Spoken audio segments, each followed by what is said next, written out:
真實的對話不怕受傷。我們其實沒有吵過架。小雲在婚姻諮詢室裡輕聲這樣說，坐在她身邊的丈夫阿澤也點點頭，語氣平靜的像在討論今晚要吃什麼。我們從來不吵架，真的。這樣的開場令人驚訝。許多人以為婚姻問題的導火線總是大吵大鬧、摔杯子，甚至對罵，但這對夫妻的故事卻是無聲的崩塌。他們不是因為太多爭吵而走不下去，而是因為太少真實的對話，連爭吵都省略了。有沒有可能，一段婚姻的真正危機，不是衝突太多，而是交流太少；不是話太多，而是心太遠。夫妻對話只剩功能型通話。打開你的 LINE 對話記錄，看看最近一次你和配偶的對話內容是不是以下這些經典台詞：記得帶小孩去看牙醫，晚上幫我買牛奶，明天誰接送？會議晚點，先吃。沒錯，這就是現代夫妻的功能型通話，內容實用精準，毫無感情。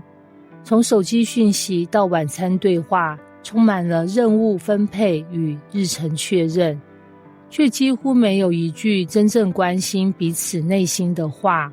很多夫妻表面上和平相處，實際上卻在感情上漸行漸遠。他們還住在同一個屋檐下，卻早已沒有新的對話。為什麼我們怕說實話？你是否也曾在某一瞬間想要對對方傾訴一點什麼，但話到嘴邊又吞了回去？算了，他大概不會懂。我說了，反而會讓他不高興吧？他又會覺得我在挑毛病了吧？於是我們開始選擇沉默。表面是體貼，其實是逃避；表面是維護和平，其實是關係的自我封鎖。我們不是不想說，而是怕說了受傷，怕對方誤解，怕引起爭執，怕變得尷尬，怕說出口的脆弱被當成笑話。久而久之，沉默成了一種習慣，甚至變成了婚姻中的安全模式。可是，沒有真實對話的婚姻，會越來越像兩人經營的合夥企業，只剩責任與分工，沒有愛與連結。說出口的脆弱才能被看見。你還記得第一次約會時的你嗎？你是不是曾經緊張地準備話題，努力表達自己，甚至小心翼翼地透露一點自己的不安與期待？那時你們之所以靠近，不是因為你完美，而是因為你讓對方看見真實的你。愛的連結從來不是靠彼此表現得多好，而是靠彼此願意赤裸內心，冒一點點被傷害的風險，讓對方走進來。真實的對話會讓我們重新看見彼此，甚至在對方的誤解或冷漠中，我們才會真的知道我們的關係出了什麼問題，該如何修復。誠實不一定讓人舒服，但會讓人靠近。沉默或許一時安全，卻會讓心的距離越拉越遠。志偉每天一下班就打開手機遊戲，老婆慧婷總覺得他對家裡的事漠不關心。有一次，慧婷終於忍不住開口：“你是不是覺得跟我講話很無聊？”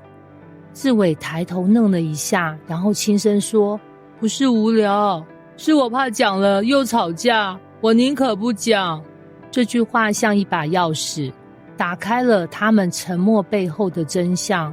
原來志偉不是不想對話，而是不知道怎麼對話，才選擇用手機當避風港。